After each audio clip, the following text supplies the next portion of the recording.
আজকের গল্পটা নিয়ে যখন আমি স্টাডি করছিলাম তখন আমার গা শিউরে উঠেছিল। কারণ আমরা প্রেমের কাহিনী অনেক শুনেছি। আমরা ত্রিভুজ প্রেমের কাহিনীও অনেক শুনেছি। কিন্তু এই প্রেমের কাহিনীর জন্য কোনো কারোর হত্যা আমরা মনে হয় না আজ অব্দি শুনেছি। তো চলুন দেখা যাক কি হয় শেষ পর্যন্ত জিনিসটা। এই ঘটনাটি এমন ছিল যে যারা এর যে জড়িত ছিল তাদের সবারই মৃত্যু হয়ে যায় এবং পুলিশের কাছে প্রমাণ থাকা সত্ত্বেও তারা পুলিশটা কেসটা অফ করে দেয়। কেন অফ করে, কি হয়েছিল এবং কেসটা আস্তে, আস্তে পুলিশ কীভাবে সন্দেহজনকভাবে সাসপেক্টকে আইডেন্টিফাই করলো, সমস্ত বিষয়টা ভিডিওর মধ্যে দেখা যাবে। তো চলো দেখি ভিডিওটা কি হচ্ছে। আমাদের প্রচেষ্টা যদি আপনার ভালো লেগে থাকে তাহলে চ্যানেলটিকে সাবস্ক্রাইব করে আমার উৎসাহ বাড়াবেন। তো চলুন দেখা যাক কি হয়েছিল। আপনি প্রেমে বিবাহের অনেক গল্পই শুনেছেন, কিন্তু আমরা যে প্রেমের ত্রিভুজ সম্পর্ক বলতে যাচ্ছি তা শুনে আপনার গা শিউরে উঠবে। এই ত্রিভুজ প্রেম একটি ভয়ঙ্কর ট্র্যাজেডিতে পরিণত হয় এবং এর শেষ হয় ৩টি মৃত্যুর মাধ্যমে। সবচেয়ে আশ্চর্যকর বিষয় হলো, এই মামলায় পুলিশের কাছে ৩টি মৃত্যুর জন্য দায়ী অপরাধী, প্রমাণ সবকিছুই ছিল। তবুও পুলিশ কাউকে শাস্তি দিতে পারেনি। মামলাটি পর্যন্ত বন্ধ হয়ে যায়। তাহলে কি এমন হয়েছিল যে পুলিশকে এত বড় কেসের তদন্ত বন্ধ রাখতে হলো? এই মামলায় মৃত ব্যক্তিরা কারা ছিল, তাদের মৃত্যু কিভাবে ঘটেছিল এবং চাঞ্চল্যকর কেসের পুরো গল্পটিই বা কী? চলুন বিস্তারিত জানি এই ভিডিওতে। এই গল্পের অন্যতম ও গুরুত্বপূর্ণ চরিত্র ছিল ডাক্তার রেভান্ত। রেভান্ত কর্ণাটকের চিকমাগুল জেলার কুদু নামক স্থানে বাস করত। এই শহরে তার একটি ছোট ডেন্টাল ক্লিনিক ছিল। রেভান তার স্ত্রী কবিতা এর সঙ্গে থাকত। এই দম্পতির দুটি সন্তান ছিল, তার মধ্যে একটির বয়স ছিল ৫ বছর এবং অন্যটির ছিল ১১ মাস। রেভান তার স্ত্রী ও সন্তানের সঙ্গে খুশি মনে জীবনযাপন করছিল, কিন্তু এই সুখ দীর্ঘস্থায়ী হয়নি। ফেব্রুয়ারি ২০২০-তে এই পরিবারে একটি এমন ঘটনা ঘটে যা এক মুহূর্তে পুরো পরিবারকে ধ্বংস করে দেয়। প্রতিদিনের মতোই ১৭ই ফেব্রুয়ারি ২০২০ সন্ধ্যায় রেভান তার ক্লিনিকে যান। ক্লিনিকে পৌঁছে কিছুক্ষণ কাজ করার পর সন্ধ্যা ৬টা ১৫তে তিনি তার স্ত্রী কবিতাকে ফোন করেন এবং সন্তানদের খবর নেন। তার কিছুক্ষণ কথা বলার পরই রেভান ফোন রেখে দেন। প্রতিদিনের মতোই রাত ৮টার দিকে রেভান তার কাজ শেষ করে বাড়ি ফেরেন, কিন্তু হঠাৎ প্রতিবেশীরা রেভান্তের চিৎকার ও কান্নার শব্দ শুনতে পান। শব্দ শুনে সবাই দ্রুত রেভান্তের বাড়ির দিকে ছুটে যায়। সেখানে গিয়ে তারা যে দৃশ্য দেখে তা দেখে তাদের পায়ের নিচের মাটি সরে যায়। বাড়ির ভিতরে মেঝেতে রক্ত ভেজা অবস্থায় পড়েছিল রেভান্তের স্ত্রী কবিতা বিন্দু।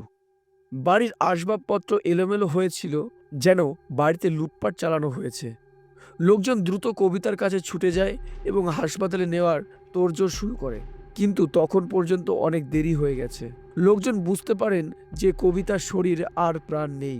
দুই ছোট্ট শিশুকে রেখে কবিতা তার পৃথিবী থেকে বিদায় নিয়েছেন। ঘটনার খবর পাওয়া মাত্রই রেভান ফোন করে পুলিশ স্টেশনে। সংবাদ পাওয়ার পরপরই একটি পুলিশের টিম ঘটনাস্থলে পৌঁছে যান। পরিস্থিতির গুরুত্ব বিবেচনা করে ফরেনসিক দলকে ডেকে পাঠান। এদিকে পুলিশ প্রয়োজনীয় কাগজপত্রের কাজ সম্পন্ন করার পর কবিতার মৃতদেহকে নিজেদের হেফাজতে নিয়ে নেয়, ময়নাতদন্তের জন্য পাঠিয়ে দেয়। রেভান্তের বয়ানের ভিত্তিতে এই ঘটনায় একটি এফআইআর দায়ের করা হয়। রেভান জানায় যে কবিতাকে কোনো ডাকাত হত্যা করেছে, কারণ বাড়ি থেকে বেশ কিছু দামি জিনিসপত্র ও গয়না নিখোঁজ হয়ে গেছে। রেভান্তের মতে প্রথমে ডাকাতরা জোর করে বাড়িতে ঢুকে পড়ে এবং লুটপাট শুরু করে। সম্ভবত কবিতা এর প্রতিবাদ করেছিলেন, যার ফলেই ডাকাতরা তার গলা কেটে হত্যা করে এবং এরপর প্রয়োজনীয় মূল্যবান জিনিসপত্র নিয়ে লুট করে পালিয়ে যায়। এই বিবৃতির ভিত্তিতে এফআইআর দায়ের করার পর পুলিশ তাদের তদন্ত শুরু করে। শুরুর দিকে তদন্ত লুটপাটের দিক থেকেই চালানো হচ্ছিল, তবে তদন্তের শুরুতেই পুলিশ এই মামলায় কিছু অস্বাভাবিক খুঁজে পায়। রেভান্তের দাবি করে যে কিছু বহিরাগত ডাকাত বাড়িতে প্রবেশ করে লুটপাট চালিয়েছে, কিন্তু পুলিশের প্রাথমিক তদন্তেই বাড়ির ভিতরে কোনো জোরপূর্বক ঢোকার বা লুটপাটের স্পষ্ট চিহ্ন পাওয়া যায় না। এমনকি কবিতার সঙ্গে যদি কেউ জোরপূর্বক কবিতার সঙ্গে হাতাহাতি করত, তাহলে সেখানে ধস্তাধস্তির চিহ্ন পাওয়া যেত, কিন্তু পুলিশ ঘটনাস্থলে এমন কোনো চিহ্ন খুঁজে পায় না।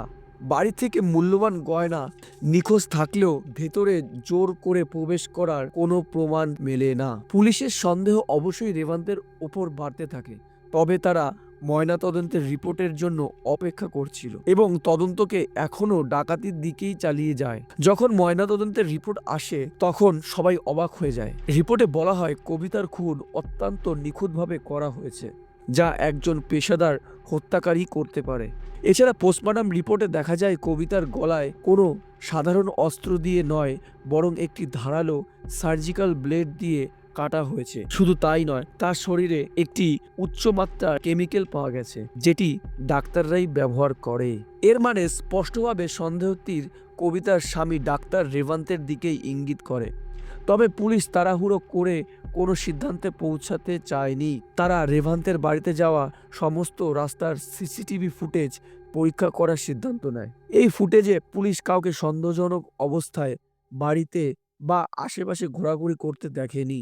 পুলিশ যখন রেভান্তের কল রেকর্ড পরীক্ষা করে তখন একটি চাঞ্চল্যকর তথ্য সামনে আসে।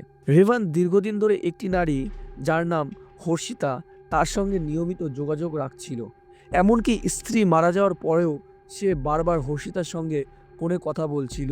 এখনো পর্যন্ত পাওয়া সমস্ত প্রমাণ এই দিকে ইঙ্গিত করে যে সম্ভবত রেভান্ত ও হর্ষিতার মধ্যে একটি সম্পর্ক ছিল এবং সেই সম্পর্কের কারণেই রেভান্ত তার স্ত্রীকে নির্মমভাবে খুন করে। সত্য উদ্ঘাটন করতে পুলিশ আবার রেভান্তকে থানায় ডেকে পাঠায়। এর আগেও পুলিশ তাকে কয়েকবার জিজ্ঞাসাবাদ করেছিল এবং প্রতিবার সে থানায় এসে সহযোগিতা করেছিল, কিন্তু যখন পুলিশ তাকে আবার ডেকে পাঠায় তখন সে যথাসময়ে থানায় আসে না। কিছুক্ষণ অপেক্ষা করার পর পুলিশ নিজেই রেভান্তের খোঁজ করতে বেরিয়ে পড়ে। ঠিক তখনই পুলিশ খবর পায় যে কাছেরই বন্দিকুলপুর রেলওয়ে স্টেশন গেটের কাছে একটি মৃতদেহ পাওয়া গেছে। পুলিশ ঘটনাস্থলে পৌঁছে হতবাক হয়ে যায়। সেই মৃতদেহ আর কারো নয়, স্বয়ং রেভান্তেরই ছিল। মাত্র কয়েকদিন আগে দুটি নিষ্পাপ শিশুর মাথার উপর থেকে মায়ের ছায়া সরে গিয়েছিল। এখন তাদের বাবাও সেই পৃথিবী ছেড়ে চলে গেছে। রেভান্তের মৃত্যু কিভাবে ঘটেছিল? কেউ তাকে খুন করে রেল লাইনে ফেলে দিল, নাকি সে নিজেই আত্মহত্যা করলো? এই প্রশ্নের উত্তর কেবল ময়নাতদন্তেই দিতে পারে।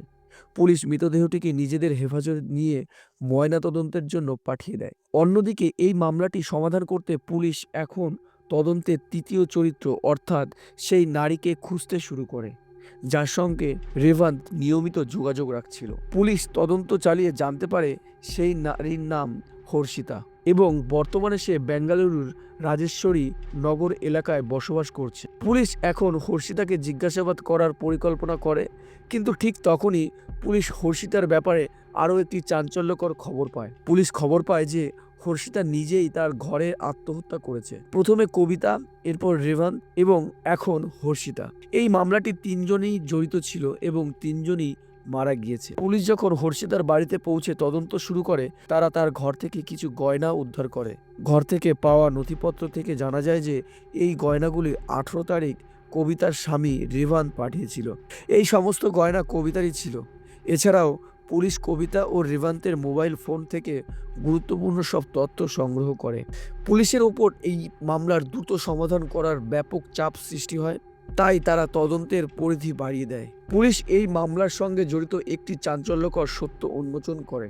পুলিশের তদন্ত অনুযায়ী কবিতা ও রেভান্ত দাম্পত্য জীবন বেশ সুখের ছিল, দুজনেই বেশ ভালো সময় কাটাচ্ছিল। ঠিক এই সময় সোশ্যাল মিডিয়ার মাধ্যমে রেভান্তের পরিচয় হয় হর্ষিতার সঙ্গে। কিছু তথ্য অনুযায়ী প্রথমবার রেভান্ত ও হর্ষিতা দেখা হয় বাড়ি ভাড়া দেওয়া নিয়ে। যাই হোক, প্রথম দেখার হওয়ার পর তাদের মধ্যে কথাবার্তা শুরু হয়, তারপর গড়ে ওঠে বন্ধুত্ব, আর সেই বন্ধুত্ব ধীরে ধীরে প্রেমে পরিণত হয়। সময়ের সঙ্গে সঙ্গে তাদের প্রেম এতটাই গভীর হয়ে যায় যে রেভান্ত ভুলে যায় যে সে বিবাহিত এবং তার দুটি সন্তান রয়েছে। সব ভুলে সে এখন হর্ষিতার সঙ্গে বিয়ে করার স্বপ্ন দেখতে শুরু করে।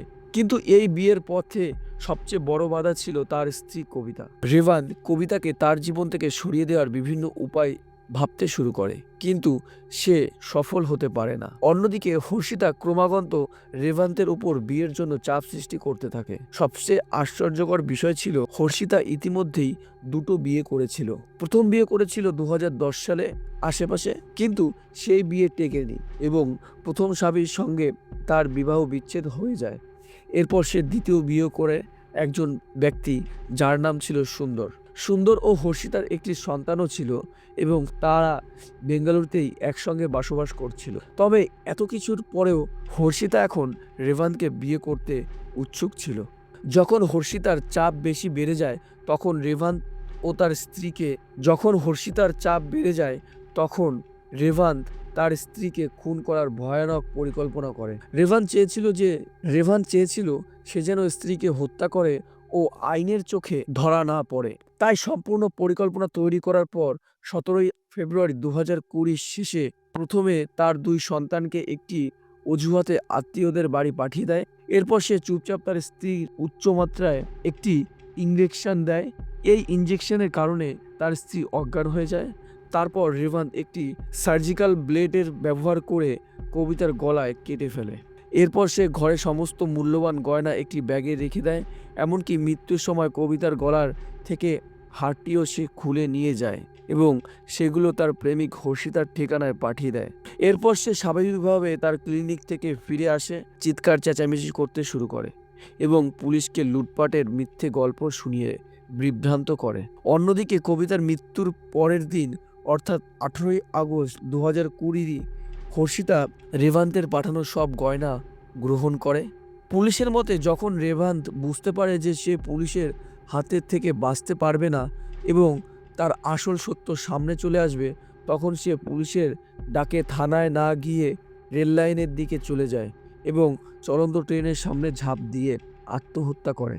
কবিতার খুনের মামলা একটু হাই প্রোফাইলের ছিল, বরং স্থানীয় সংবাদ মাধ্যম এই ঘটনাটিকে অনুসরণ করছিল। তাই রেভান্তের মৃত্যুর খবরও শিরোনামে চলে আসে। এই সংবাদ মাধ্যমেই হর্ষিতার কাছে খবর পৌঁছে যায়। এখন সে আতঙ্কিত হয়ে পড়ে যে হয়তো পুলিশ শীঘ্রই তাকে গ্রেপ্তার করবে। এই ভয় থেকেই রেভান্তের মৃত্যুর পর কয়েক ঘন্টার মধ্যেই হর্ষিতাও তার ঘরের মধ্যে ফাঁস লাগিয়ে আত্মহত্যা করে।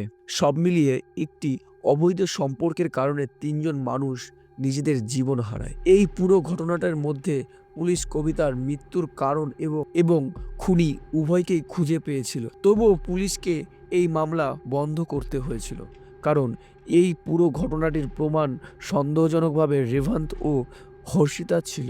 এমন কেউ ছিল না যাকে আইনের আওতায় আনা যেতে পারে। এখন আপনার মনে নিশ্চয়ই একটি প্রশ্ন আছে, যখন বাবা মা দুজনেই মারা গেল তখন তাদের সন্তানের কি হলো?